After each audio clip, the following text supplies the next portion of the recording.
নেতাদের 3টা রুম, একটা তার ড্রয়িং রুম, একটা তার গেস্ট রুম, একটা সে ঘুমায়, আর সাধারণ ছাত্রদেরকে রিডিং রুমে ফেলে দিয়েছে, গেস্ট রুমে ফেলে দিয়েছে। যারা আবার আদর্শবাদী রাজনীতি চর্চা করেছে তারা আবার সাংগঠনিকভাবে এতই দুর্বল হয়ে গেছে, তাদের তো এটাকে ওভারকাম করে সামনে এগিয়ে আসা উচিত ছিল। আমরা যখন অভিযোগ পাল্টা অভিযোগের কথা বলছি সেখানে আরও কিছু বিষয় ছিল, ট্যাগিং এর বিষয় ছিল।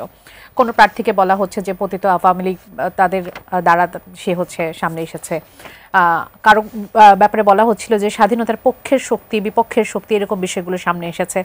আবার কেউ কেউ বলেছেন যে নারী ভোটাররা একটি নির্দিষ্ট পক্ষকে হয়তো ভোট দেবে না, তারা অন্য কাউকে ভোট দেবে। আবার কখনো এরকম এরকম নানান বিষয় আসলে এসেছে। আবার দোদুল্যমান কিছু ভোটের বিষয় ছিল যারা অনাবাসিক। এই বিষয়গুলো কোন বিষয়গুলো আসলে সব থেকে গুরুত্বপূর্ণ ভূমিকা পালন করবে বলে আপনি মনে করেন? হ্যাঁ, ট্যাগিংটা ঠিক না, তবে এগুলো রাজনৈতিকভাবে সমাধান হয়ে গেছে ভোটের মাধ্যমে। ভোটের ফলাফলে হয়তো দেখা যাবে যে এই তথাকথিত ট্যাগিংটা কাউকে লাভ দিয়েছে কিনা। তবে আমার মনে হয়, যেটা আমি কিছুটা বলার চেষ্টা করেছি এর আগে, সাধারণ ছাত্ররা এই যে বেশ আগে থেকেই 90-এর পর থেকে ছাত্র রাজনীতির যে হাল তারা দেখেছে এবং গণঅভ্যুত্থান সফল হলো তারপরে, তারা প্রচলিত রাজনৈতিক ছাত্র সংগঠনের উপরে একেবারেই তাদের মন উঠে গেছে। নাহলে এভাবে তারা হলে ছাত্র রাজনীতি করতে দেবে না, এটা হয়তো কারো কারো ইন্ধন থাকতে পারে, কিন্তু মেইনলি তারা এই যে দীর্ঘদিন ধরে ঢাকা বিশ্ববিদ্যালয়, রাজশাহী বিশ্ববিদ্যালয়, চট্টগ্রাম বিশ্ববিদ্যালয় এইভাবে হল দখল করে জিম্মি করা, এইটা তারা মনেই করে যে রাজনীতি মানেই বুঝি খারাপ কাজ।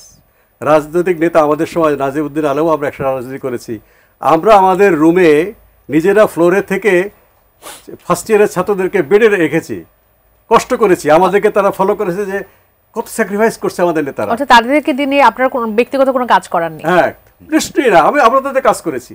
হ্যাঁ, আর এরপরে কি দেখলাম, নেতাদের 3টা রুম, একটা তার ড্রয়িং রুম, একটা তার গেস্ট রুম, একটা সে ঘুমায়, আর সাধারণ ছাত্রদেরকে রিডিং রুমে ফেলে দিয়েছে, গেস্ট রুমে ফেলে দিয়েছে। মানে যে যত টর্চার করতে পারে, যে যত প্রাডো গাড়ি হাঁকাতে পারে, আবার ঢাকায় ফ্ল্যাট ভাড়া করে থাকে। কাজেই এইটার উপরে বীতশ্রদ্ধ হয়ে গিয়ে তারা রাজনীতির প্রতি একটা, যেটা হয়তো সেটা হয়তো সঠিক না, করেছে। এবং যারা আবার আদর্শবাদী রাজনীতি চর্চা করেছে তারা আবার সাংগঠনিকভাবে এতই দুর্বল হয়ে গেছে, তাদের তো এটাকে ওভারকাম করে সামনে এগিয়ে আসা উচিত ছিল। যেমন পাকিস্তান এনএসএফের সময় অত্যাচার করেছে, তার বিরুদ্ধে তৎকালীন ছাত্রলীগ, ছাত্র ইউনিয়ন তারা লড়াই করে করে কিন্তু 69-এর গণঅভ্যুত্থান সফল করেছে। এইসব নানা কারো ব্যর্থতা, কারো মানে ছাত্রদের উপর নির্যাতনের কারণে একটা নির্দলীয় বা রাজনীতি বহির্ভূত একটা এসছে।